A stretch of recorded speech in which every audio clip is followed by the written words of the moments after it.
para sa akin, ang pinaka kasi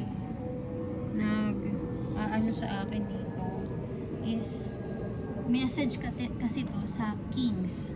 When we say Anong king, verse mo? buong 22. Pero I will mention some verses as well.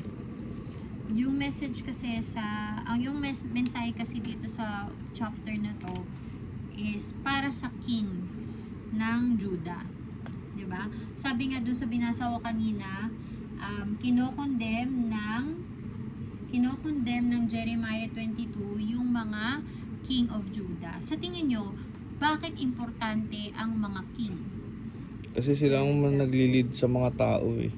Sila ang naglilid sa mga tao. Sila ang sinusunod eh. Sila ang Usually. sinusunod. Charles, do you think you'll be a king? Everyone. King or queen. Ha? Yeah. If you have your own family, you are gonna be the king. It's not like a king na ano lang. Whenever you guys read the Bible, you should always reflect sa sitwasyon nyo example. ngayon. How about you, Carlin? Do you think you're gonna be a king? No, because I'm No, a girl. right? Because Carlin, you're going to look for a king that will rule your life, that will rule your family. How about you, Daddy? Do you think you're a king? Feeling era lang. You are a king. I am, but I am not a good example. Wait for it.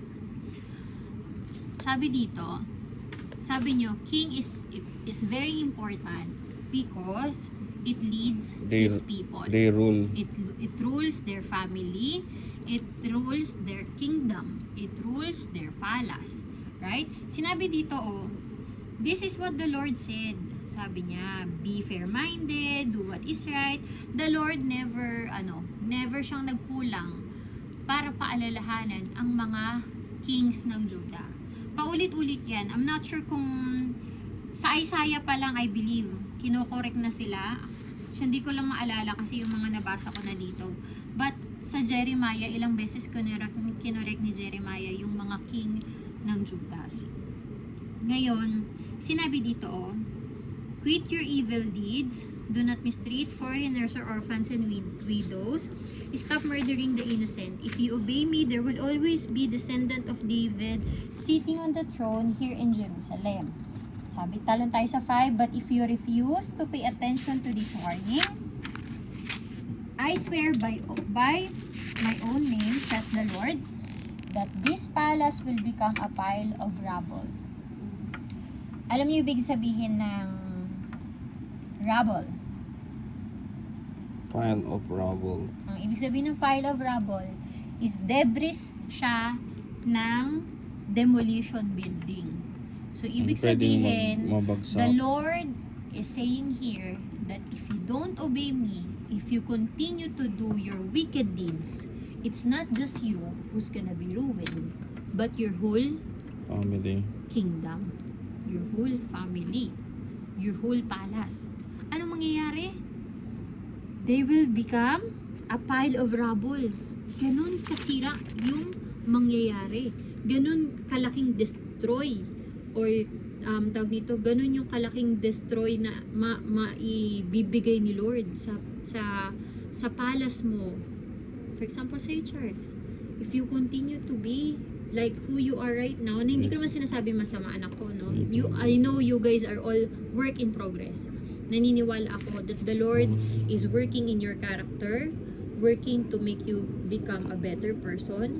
I'm telling this to you guys, Charles, because eventually, after 10 years, after how many years, anak ko, you're going to lead your own family. And Carlene, you have to look for a man that will love the Lord and that will lead you properly. Because pag hindi, anak, it's not just you who's gonna be ruined, but even your kids. Lalo na sa'yo, Daddy. Kasi, you are the head, you are the king.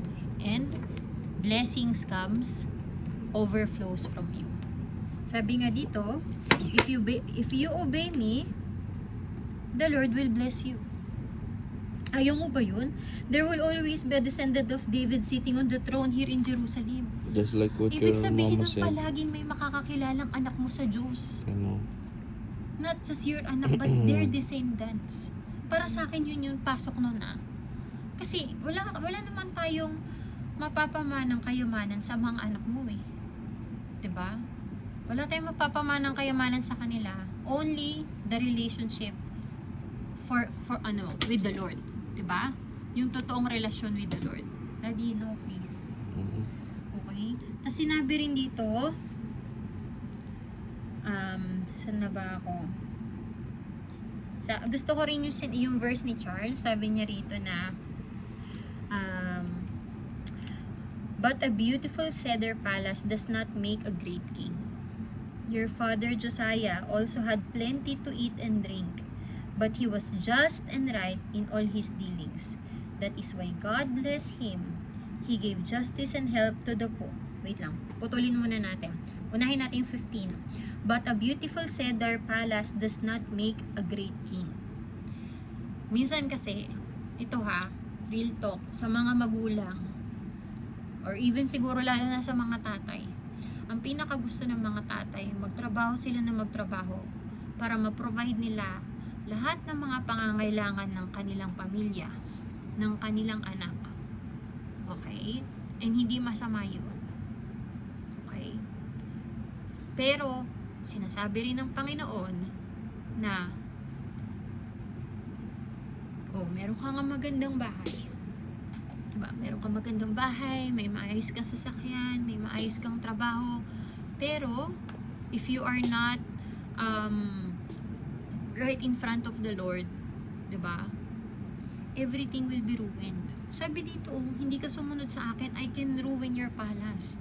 Kahit bumuo ka ng bumuo ng palace dyan, diba? Kahit gaano pa kaganda yung tahanan, bahay na gusto mong bilhin, gawin, or ibigay para sa pamilya mo, kayang-kayang tanggalin agad ni Lord yan.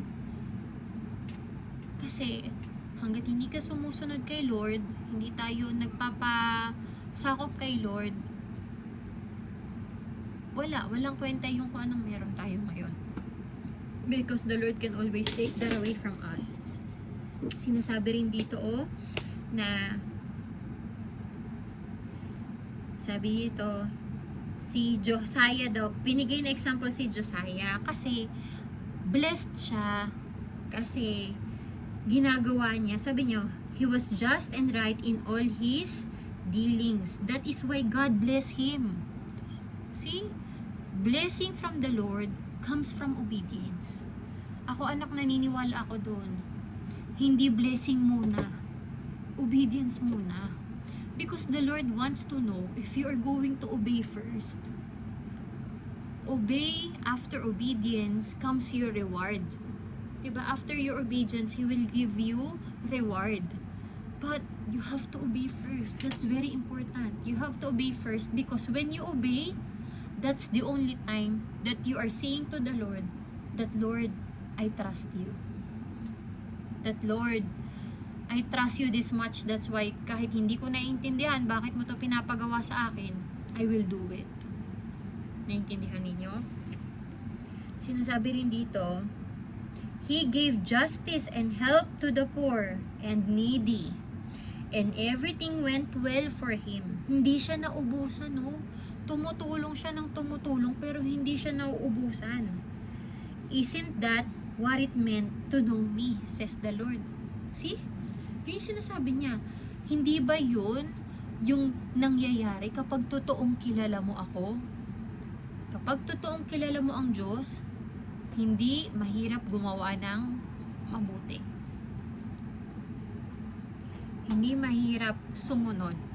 Kasi if you know the Lord already, if you obey Him, you know na lahat ng pinapagawa niya sa'yo is para sa ikabubuti mo. If you trust in the Lord that much, kahit mahirap yung pinapagawa niya sa'yo, gagawin mo. Let us not become this king na sinabi na nung winarningan siya ni Jeremiah or ng Lord, ang sabi niya, I warned you when you were prosperous. Meron ka kasi, mayaman ka kasi ngayon, meron ka kasing pera ngayon, meron ka maayos na trabaho ngayon.